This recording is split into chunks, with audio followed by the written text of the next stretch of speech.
and welcome to the Inside Britball podcast. My name is Andy Taylor and I'm joined by my co-host Stuart. We don't have Aaron and Kiwi with us this week. They're dealing with some personal issues within the family, so you're joined by just me and Stuart this week, but we hope all's well in the Harrison household.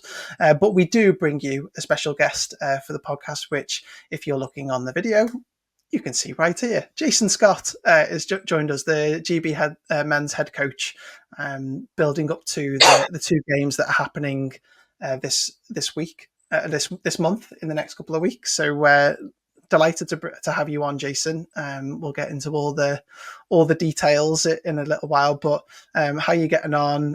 We talked about offline freshers, universities, and all that sort of stuff. But how are you doing? No, all's good, all's good. I won't say I'm a special guest. I'm just a guest. There's nothing special about me. I'm delighted for the opportunity to talk about football, to promote the main men, to talk about the national programme, all the good stuff that we're doing, all the great work that the coaches and players are doing, and the wider Britball community as a whole. And you guys are doing a great job of shining a light on all corners of our game. So thank you for having me. I've just got a bit of a freshers flu, I think. Working at the University of Nottingham, coaching an outdoor sport, lots of rain, incessant rain, and lots of first years running around with all their bugs. But no, I'm okay. I'm holding it together. My throat's fine. I've just guzzled down a Lemsip, so I'll be all right to go. Brilliant stuff. Yeah, no, we call everybody a special guest, so don't worry, Jason. It's kind of a thing. So yeah, no, brilliant to have you on. And before we get into the GB stuff, we wanted to touch upon the Under-19s Regional League that kicked off last weekend. If memory serves, we had SGS versus Scotland, and SGS ended up coming out 26-0 winners there. And we've got, in a couple of weeks, certainly clashing with your game in Sweden that weekend. We've got South versus SGS and then Scotland versus North that same weekend. We'd love to get your thoughts kind of on this regional league to start off with, because it's obviously something that was piloted a few years ago, and now it's here, and it's now bringing in every under-19s player from around the country to get involved in a format that they wouldn't normally get involved with. So must be something that you're keen to see, and obviously you've got a keen interest in the Midlands Mighty Oaks as well. Yeah, absolutely. I think what Sam Stoddart and Verity have done is really, really good in terms of pulling it all together. I think previously it was just like individual strands, and they've done a really good job of kind of bringing it all and making it more professional and putting some real weight and gravitas behind it. I've been up and down the country over the last few years and watching under-19 football at different levels, whether it's in the Midlands or whether it's in the North or in Scotland or wherever. There's lots of good, passionate athletes, coaches around, but don't have the opportunity to, whether it's geographical location, whether it's facilities, to have the ability to play 11s. I think by having this all-star system is a really good thing. I think back to my days at university as a player.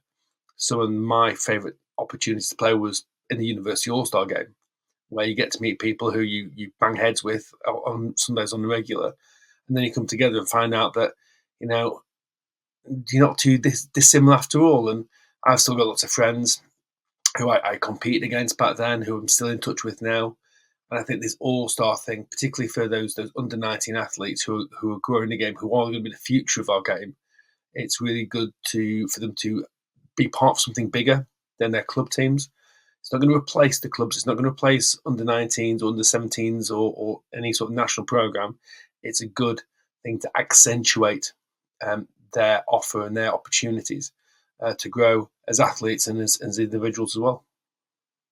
And I interviewed Sam Stoddart in the preview to the series kicking off, and what he was most excited about was those that are graduating under 16s this year, because if this series sticks around, and there's no reason why it wouldn't, but if it does stick around, these under 16s will have at least 9 maybe more, under 11v11 games under their belt by the time they hit adult leagues or your program in particular. So that can only benefit at least your program going forward as well, right?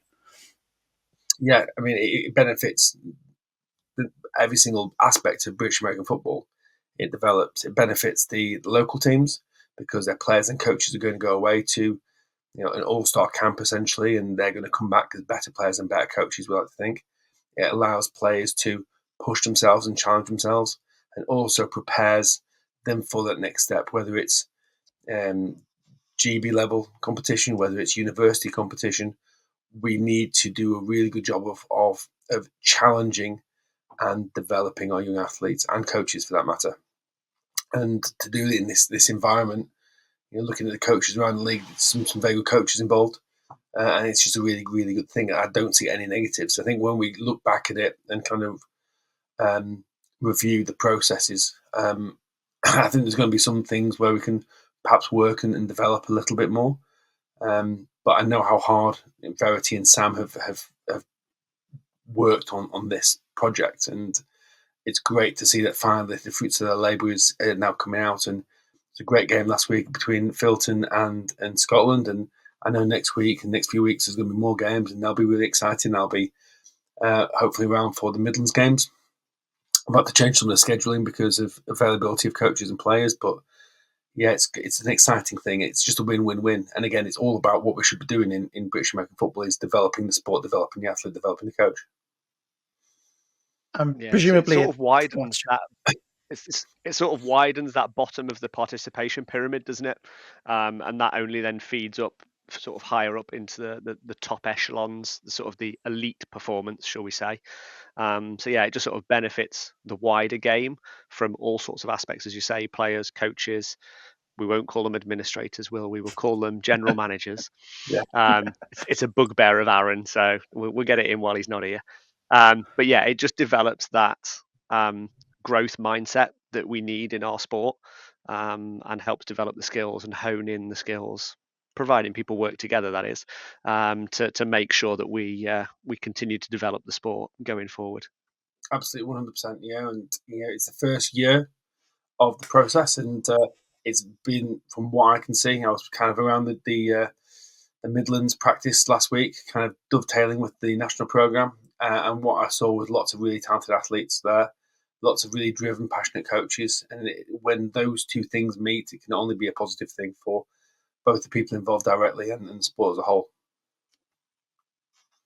Yeah, brilliant. So, really looking forward to seeing how the U19s develops, and certainly we'll be looking forward to kind of looking back with a couple of the people that are involved and seeing what they get out of the cycle at least.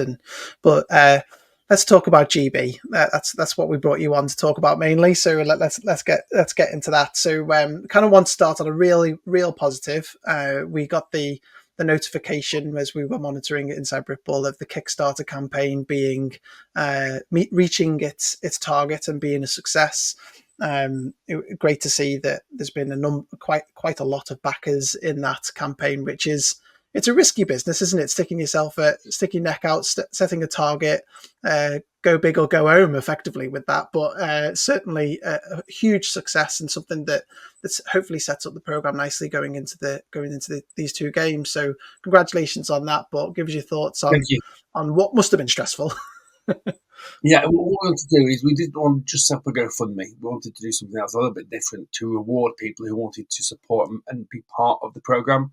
We didn't want just people to be just donating willy-nilly. We want them to actually come in and feel involved and have a vested stake in the national program. And by giving stickers and T-shirts and hoodies and signed merch and things like that, I'd hope they feel part of what we are growing here. And again, we're an amateur sport.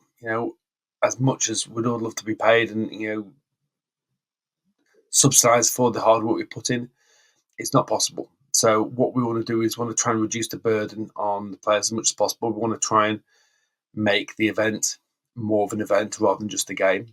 So we're kind of working on that. We're trying to subsidise tickets for local schools and charity workers and students and things like that to try and get them into the game.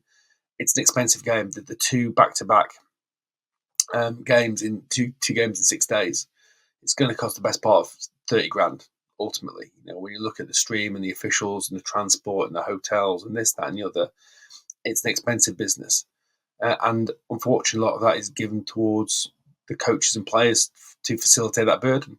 So again, by bringing in that, £8,000 is what it's going to ultimately be. It allows us to take a little bit of pressure off that, and also look to build for the future. We're not going to spend it all now. We still want to kind of look ahead and develop. And we've got one or two things in the pipeline that we're hopeful is going to come off later this year and early next year as well. So it's not a quick fix. We want to invest that money wisely, and we want to make sure that we are being responsible with the generous donations that we've received from the British public. And like I say, £8,500 is nothing to be sniffed at, and we've had some really sizable donations, some really generous donations as well. So delighted that it's happened, and we're looking forward to putting on a show in October. Yeah, 100%. And let's talk about how we got to the October then, in terms of the on the field and off the field, I suppose. So in the 2022-23 cycle, which was the European Championships, wasn't it that time, or was it Worlds? I always get lost. It's Euros, wasn't it? And then we're back in the Euros, aren't we? So we had a situation where Russia dropped out, so you ended up with a two-man group with yourselves in Italy, and that ended up with a 28-23 loss to Italy, who ended up being the European champs, may I add. But then you went on to finish fifth with a nail-biting win against France, and obviously a resounding victory away at Denmark as well to get that fifth place. What was that like? And that was obviously your first cycle, wasn't it? And the COVID-19 pandemic scuppered your 2-year run up that you would have had to that cycle as well. So what did you take away from that cycle going into this one and where we are now? Yeah, we don't really care who we play, and we just want the opportunity to play and showcase the best of British athletes and best of British American football. Going to Italy, who, like I said, were the defending European champions, was a challenge, and they've got some very good athletes. And going away to Milan was a great challenge for us, both administratively, athletically, and coaching. But I thought when we went there, we acquitted ourselves really well. We took a lead. The Italians showed their class and pulled away just after half time, and just before half time, and we came back in towards the end. But that really kind of showed that we were on the right track. What we wanted to do is build a culture and build a program, and not just an all-star team where we pull people in at the last minute. We wanted to make sure we have regular practices. We're installing a philosophy, a playbook, a mindset. So when we moved into the French game, all those kind of intangibles really came to the fore. We talked about playing with poise. We talked about playing with discipline. We talked about being enthusiastic in everything we do, and those attributes really came and rose to the surface against the French. The fact that we're able to pull them off sides and stop them on short yardage and block a field goal and win it in overtime with a clutch kick from Alex Lankowski to win the game was really, really good. And I think the next step again was Denmark. So I think we've taken a step every single time we've played. Whereas we've performed really well against Italy but lost. Performed against the Blue Blood and won a game in like you say, nail-biting circumstances against the French, and then took another step against the Danish. So we're hoping that the game against Sweden, against Germany again, are another 2 steps forward in what we're trying to do and trying to develop and showcase that British American football. We may not have the pro leagues, we may not have the money or the finances or the infrastructure that the Germans or the Austrians or the Swedes do. But we've got some of the best athletes and some of the best coaches in the continent, and I want to shine a light on what they do and what we're capable of. And talking about those athletes, we obviously know about the 75-man squad. Birdies are telling us the travelling squad no, but cards close to chest. That's okay. We understand. But let's talk about those athletes that are around the program. I had a little look before we started the podcast to see kind of the smattering of athletes from literally all over the country, but also we've got a dozen guys playing out in Europe in the semi-professional leagues. We've got a couple of guys involved in American programs as well. You've got to love having this amount of talent at your disposal, knowing full well that, as you say, it's a relatively amateur sport over here. Yeah, it's been more of a challenge this year because we pride ourselves on having regular practices. And unfortunately, the success of our athletes means they've been pulled to the four corners of the globe, which means they're not able to access practice as often as we like. So we had them for a bunch in January, February, March, and then we've just got a load of them back. Two of them hopefully will be back after playing in the GFL this weekend. So those are all the challenges that we need to make sure we're managing. And one of our starting quarterbacks is unable to join us this rotation because he's in the middle of a college season. And there are a number of other athletes who would be interested in kind of speaking to and developing, but they're just unavailable. So again, there's that constant challenge. But we do pride ourselves on having those regular practices. And yes, we've got a bunch of Titans, a bunch of Warriors, and a bunch of Aztecs, and a few Phoenix, a few programs from other areas, but Division 1 athletes as well, Division 2 athletes. We want to, the fact that we have an open trial process allows us to find those athletes who played really well. Terrell Bovell last year scored against Denmark as a Division 2 player for the East Kent Mavericks. He's now got a pro contract at New Yorker in Germany. Aaron Sequilor was the MVP of the French game, being a Division 1 athlete at Rushmore. So again, we do look at those athletes, and we've got a few Caesars in the program this year who I thought were a class act in Division 1. I think they'll go and challenge in the Premiership really well. So again, we're not just sticking to the old faces. We want to constantly challenge and evolve and grow and develop. So it's really, really exciting. The European players we've got are really talented. I think our offensive line is really good. And I think our backfield's really good as well. But I think I can go through every single position. Our defensive line is ridiculous. Our back end is superb. So we're in a really good position. I think we've got the best possible squad we could have of the people who wanted to buy in and be part of the process and be part of the program. And it's just making sure that we put it together on game day and we put a great product on the field. And what was your approach going into? Was there anything that you changed this time around than you did last time? I suppose is kind of what I'm interested in. Is that did you learn anything from the last cycle that influenced your squad selection, or was it the same approach? Just keep looking for strengths and weaknesses along the way. Yeah. I think everything is nuanced and everything is kind of developed, and there were no sweeping changes, but there were some more nuanced changes. We added some really good coaches, some great assistant coaches. Ollie Moynihan has been a great addition for us this year. Matt Osborne's been really good. We've had some good assistants come on board who have really helped with data and crunching those sort of things. It's been a challenge trying to get to the bottom of scouting Sweden, Germany. Sweden have got a new head coach. They've got a new team. Trying to find tape on what they're doing, trying to get a handle on that. And the Germans famously haven't been playing for about 6 years. So we don't know their squad yet. So trying to figure out what's what has been a big challenge. But we've just focused on what we do really well. In a world where you can't look at your opponent and say, right, this is what they're trying to do, or what do we do really well? We build teams, we build programs, we build interconnectivity, we build camaraderie, and we've been working on that and making sure that everyone knows what their job is, and they're excited to wear the line and to represent their country in October. And so if we look towards the competition that's happening these next 2 years, effectively, isn't it? So we've got the start of the cycle happening this October.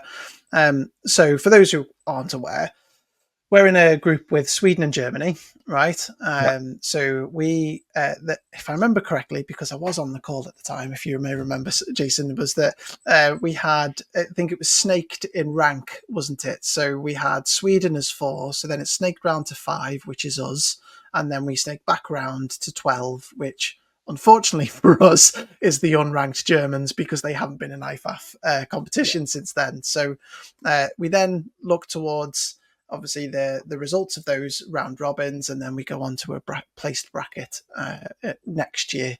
It'll be, won't it, by the time that happens? So as you say, challenges around facing those two programs, and as you say, we don't really care who they are, but let's indulge me for a minute and let's focus in on Sweden, who are obviously your first yeah, opponents coming up on Sunday the 13th of October away. We may add as well. Got a couple of notes here, and then I'll let you unfold on Sweden. So the last time we faced them, I think I've got it as the 2020 Euros competition in 2019. That ended 36-14 to Sweden away.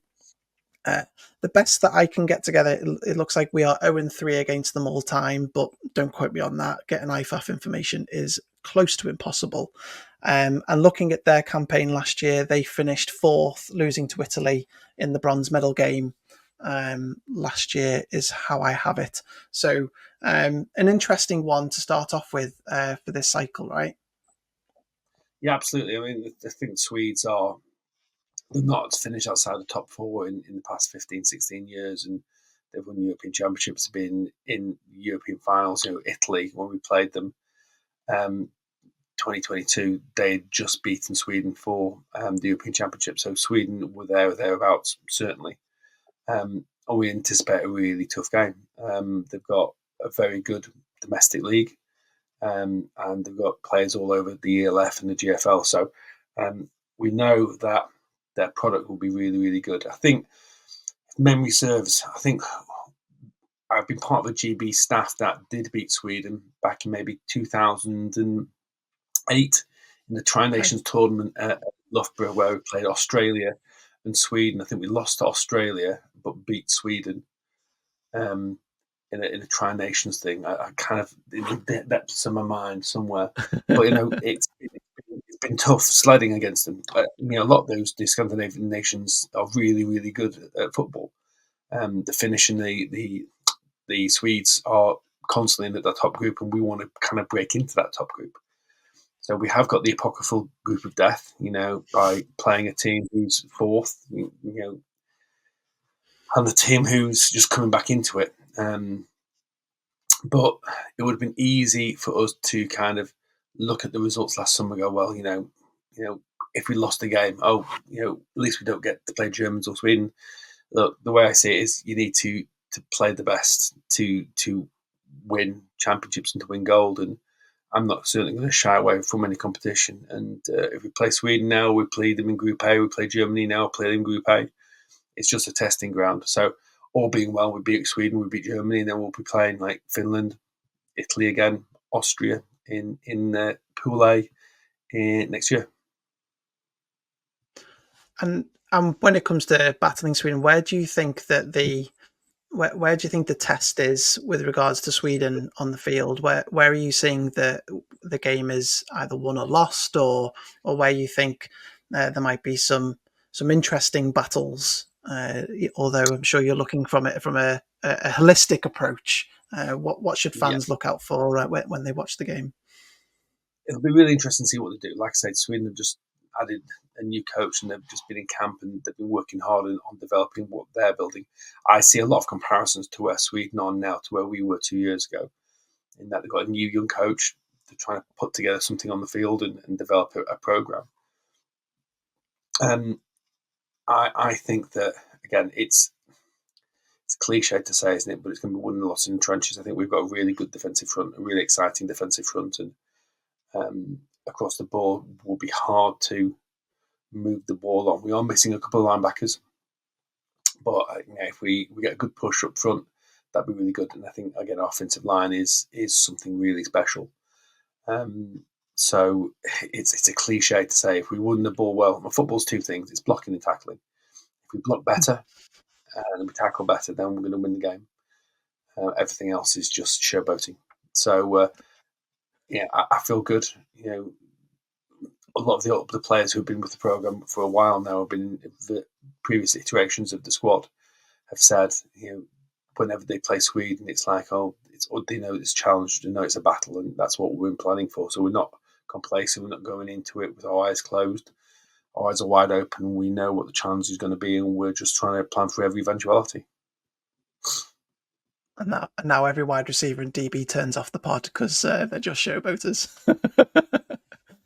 It's just padding stats, isn't it? Yeah, no. But as someone who's played on the defensive line and appreciates good line play, we've got some great athletes. The fact we've got Lewis Thomas and Lawrence Cornwell Baptiste and Andy Watts on the offensive line, and we've got the likes of Rodon Zakiri and Arthur Mabahin and Cade Makin and Joe Owanusi on the defensive line. It's exciting for me, and it may not be pretty at times, but you know what? That's football. Got to see lots of them at Brit Bowl a couple of weeks ago, didn't we? We were on that London Warriors front seven, which was a delight to watch. So moving forward then to 6 days later, I mean, let's hope we all come out healthy against Sweden, I suppose, is the first target, isn't it? After winning the game, because it'll be nice to have a full strength by the time you get to Butts Park for Butts Park, for the game against Germany the Saturday after. So we're playing Germany on the 19th of October, and that's it. That's all we know. So we know that they don't play. They haven't played in IFAF competition since 2014, at the point of which they were back-to-back champions in the Euros. I've got it that it's 2-1 all time. I think we beat them way back in the 80s. And I think the last time we faced them was in 2005 officially. So this they call themselves the Men in Black. I suppose that's also their tape as well, isn't it? So how are you preparing for such an unknown feast, and what are your expectations going into that game as well? Again, you can't prepare for what you don't know, so we're just doing the fundamentals. We are going to have some players come back for that game, which is good. It's going to be at home, which is going to be good. I think we're 1-1. I've been speaking a lot to Dave Tidswell, who runs the Hall of Fame and is our resident historian. So he's been kind of keeping me up to date. And I want to invite some of the old Hall of Famers, old Lions back to, relive those. I think it's really important for me to develop those links with the past and see. You don't know, can't look where you're going unless you know where we've been, and I think it's really important to kind of grow those things. So we're just doing the best job we can. Like I say, Germany is what it says on the tin. They've got the GFL, they've got most of the teams in the ELF. They're going to have pro players. They're going to have guys who have done the most. I think I read the other day that there's more German players playing in the NFL than any other European nation, and that shows. There's more German players at the NFL Academy, and they've really kind of developed the athletes.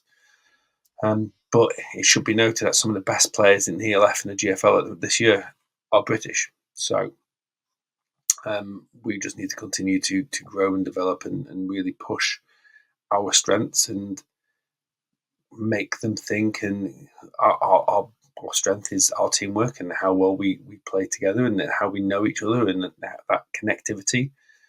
They're going to be hamstrung a little bit by the GFL final being the week before we play them. So I'm not sure how much preparation they're going to have, but they're going to be supreme athletes. We just need to make sure that our chemistry and our hidden percentages, hidden yardage are crucial, because that's a big area where we get lots of our success is kick returns, special teams, penalties. Making sure those things that aren't necessarily on the box score, how do we turn them to our advantage? And you've talked about also two coming up against two potentially, well, almost certainly funded national programs as well. So, for those, we talked about it in the Kickstarter campaign. What are the challenges for the preparation going forward for yourselves with not being a funded national program? Yeah, it's hard. I mean, all coaches and all players have got to contribute. I reckon throughout the course of the year, each player puts in comfortably £1,000 of their own money. That's before you consider hotels, petrol, meals to kind of get to practice and all the hours in the gym. And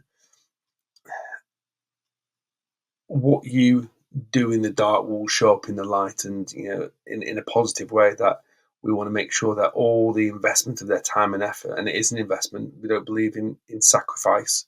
We believe in investment. Investment is when you get something back. So we want them to invest their time, invest their effort, and hopefully they'll get to withdraw that investment with interest on game day. It's a challenge financially, but I do think that because they have bought in financially, it helps them to buy in emotionally as well, as opposed to being people who are just there and get it all on a plate. Would I like our athletes to have the financial burden removed? Yes, absolutely. I'd like to be in a world where all they need to do is just get to the venue and everything's taken care of. But we're not in that world yet.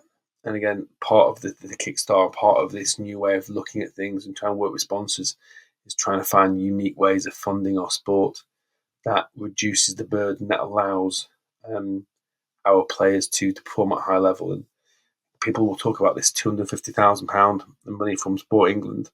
That has to go towards infrastructure, that has to go towards growing the game and developing the game and the administrative reasons of how we can be successful.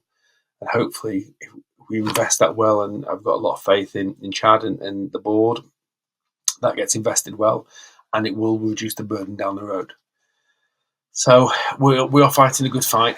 I wish I could work smarter rather than harder. Everything feels like a slog at times, but we're still here, we're still fighting, and we are going to do the best we can. And if we look forward, then, so when you look back on this cycle, which is easy to say because it's a 2-year cycle, but what would you define as success for this cycle for your team, but also your program, and everything that you're trying to build at the end of the day? Yeah, I think people asked me at university last year, are you disappointed with the Nottingham season, not going to a national final, not winning things? And the question is, what is winning? What is success? And whilst it's nice to score more than the opponents, and while it's nice to have jewellery and trophies and this, that, and the other, we achieved a lot. And I think the same is true for GB this year. Winning is exciting, but growing our game is inspiring. And as long as we continue to grow the game and develop the game and compete and find ways to win, that's the way forward. We're going to be giving maybe as many as 15 new caps over these 2 games, which is really exciting for me. That shows we're constantly evolving.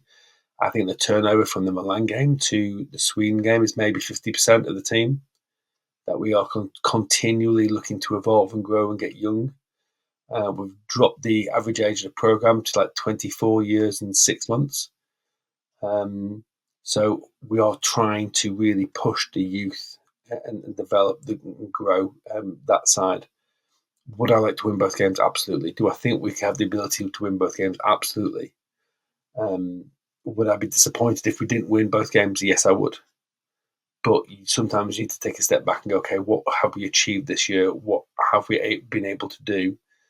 How are we in a better place now than we were last year?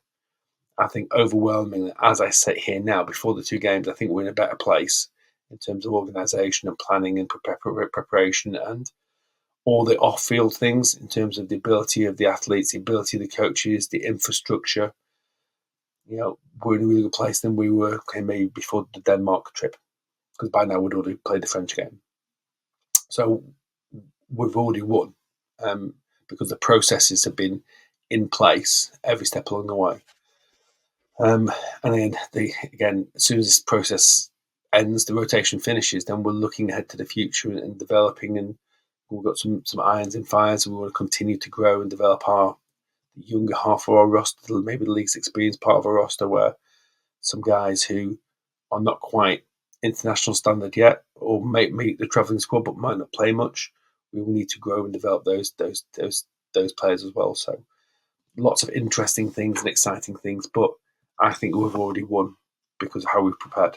What I wanted to kind of touch on lastly is around you've talked about the event, so how you're trying to make the certainly the home games which you get to host and host yourselves, and I'm looking at two people on the screen who are both involved in the operations of it all as well. So between the pair of you, go ahead, tell us what should fans expect, why should they come along, let alone the fact that it's an England versus Germany game, but tell us about what to expect, and Stuart, you can give us some insight as well. It's the day before the international series game, so we are the hors d'oeuvres Yes. before the NFL game. And outside the international series, I don't see there's going to be a bigger, more exciting game of British American football in the UK, because it is going to have the best athletes in Europe. Some of the best athletes from across Germany, some of the best athletes from across the UK, in a stadium that is really welcoming for the American football community. I think the event that happened throughout Britball and the other games that have been hosted there, we've got a really good partnership with Butts Park. It's central, so everyone can access it. It's going to be very, very exciting. And we want to make sure that we are welcoming and we're bringing people in, and we are turning people onto the sport. Like I said, we are trying to reach out and bring local school children into the game, and people from the wider Coventry, West Midlands area, again, shaping the face of the sport in the region and trying to pull people to local teams, whether it's the Nuneaton Jags or the Tamworth Phoenix or the Rugby Rhinos or the Leicester Falcons or the Sandwell Steelers or the Birmingham Lions or wherever. We want to give these young athletes and these young people an opportunity to go and try the sport for themselves. The thing that I really kind of will always remember last game against the French at home was the amount of young athletes who were there, who played at half time in the flag tournament, who stuck around and watched and were so enthusiastic and excited about the game. I'd like to think that's part of their core memory, that they remember when we beat France, and I'd like that to be again, an opportunity for our players and the coaches to be proud of representing their country and proud to wear the jersey and proud of the performance that they're going to put on the field. So it's going to be an exciting time, exciting game. It's going to be a lot of skill, a lot of industry, and some of the best coaching, some of the best players in Europe on display on the 19th of October in Butts Park. I think for me, the word that Jason's already used is the key around this, is that the word event. It's not just the start whistle, the end whistle, it's just that. I think the stuff that they've got planned at halftime with the flag, the fan engagement, both in the stadium and while the game's going on, sort of music, entertainment, live national anthems. It's not just the 11 guys on the field going head to head every single play. It is an event. We liken it. We mentioned the international games in London. We're getting, a snippet of that in Coventry for British American football. So, it used to be just a case of, come down, you're going to the GB game, you're going to go and watch. Well, okay, I'm not just going to go and watch the game now. I'll watch the kids at half time on the field. I want to catch the T-shirt that's being thrown. I'm entering the raffle by buying this. I can have a couple of beers with my friends that I haven't seen for 8 weeks since Britball. It's the whole encompassing event. And I really hope that people get online, buy the tickets, and come down to Butts Park, and don't just go, well, actually, it's being live streamed. I live an hour away. Let's just sit back and watch the live stream. Get to the ground, support the guys that are there, have fun, get a group of mates, get yourself a minibus, and get there and enjoy the event, not just the football match. 100%. We want people to be there, because the only way we're going to beat the Germans is by having the whole nation behind us. So, get people there and come for a day out, and it's going to be great entertainment. And the rumours true? Will Hobbs in a Leo the Lion costume? Or are they just rumours? There are vicious rumours that there will be a mascot on display.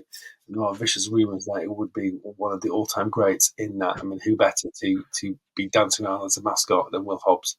I challenge you to find a person more suitable to that role. So yes, there are going to be things like that. We're going to try and be interactive as possible, engaging as possible. And a big part of that is engaging the youth and the kids with Will Hobbs. Yeah, and Jacksonville Jaguars and New England Patriots, if you are listening, come on down to Coventry. It's only up the road. We'll invite you with open arms. We are working on some special guests, so hopefully we'll get some people there who are people who are known in the wider American football global world. Superb. So I'll tease that. Brilliant. So before we get out of here, Jason, we always like to offer the opportunity to give you a chance to one last message to anybody who's listening, any fans or anything like that, and your last message to get out before you run away and start preparing for 2 international games, let alone books and under-19s in between. Yeah, I just want people, to engage with what we're doing, and be proud of the team that we're putting on the field, and be proud of British American football. I think what we're doing in the UK is great. And is it perfect? No. But there's a lot of other associations, leagues on the continent that aren't perfect, but we just don't see their flaws because we just see the high flying games and this, that, and the other. We're doing some really, really good things, some really, really powerful things. And it's a great way to cap off the adult season, I think, by coming down to Butts Park, coming down to Coventry to watch the main men, the best athletes in the country, compete against one of the superpowers in world football, who, by the way, weren't one of the few teams who've been Team USA, so they've won a world championship. We want to be able to compete on that stage. So come down to Coventry, come and support us, believe in British American football, and together we can go a long, long way. And Stuart, if they were to go and look for tickets for the home game, where can they find them? I know you can obviously go onto Jason's Instagram profile as well, the GB men's head coach. Is that right? That right? But on Bath, Rory, our media officer, has done a really good job of really pushing the game, and it's everywhere. If you're a Bucks athlete, you can get it through the Bucks Play website. If you go to BritishAmericanFootball.org, my Instagram profile, the Bath Instagram profile, all the players will be linking tickets. So that's a big thing that we're going to start pushing out this week, is really get all the players to push the tickets for the game, and also watch the stream for the Sweden game. That'll be live streamed a week on Sunday. So make sure you watch that to give yourselves a little taster of what you've got in store for yourself. Brilliant. The ticket links on Eventbrite, isn't it, Jason? If I'm correct, I believe so. You Yeah. can go onto the Eventbrite website and search Germany, Great Britain versus Germany, and you'll be able to find tickets that way and get online and buy your tickets there. Brilliant. Well, thank you very much, Jason, for joining us, and it's really, really good to kind of look to see how we got here, and also what to expect in October with these 2 massive games, massive international games for us going into October. But really enjoyable to have you on. You've been very generous with your time, and all I'm sure I'm speaking for Stuart as well. Best of luck. Hope everyone stays healthy. Hope everyone gets safely to Sweden and back. And then we'll all see you down in Coventry for the finale where you can take on the Germans. So thank you very much for your time and for joining us on the Inside Britball podcast.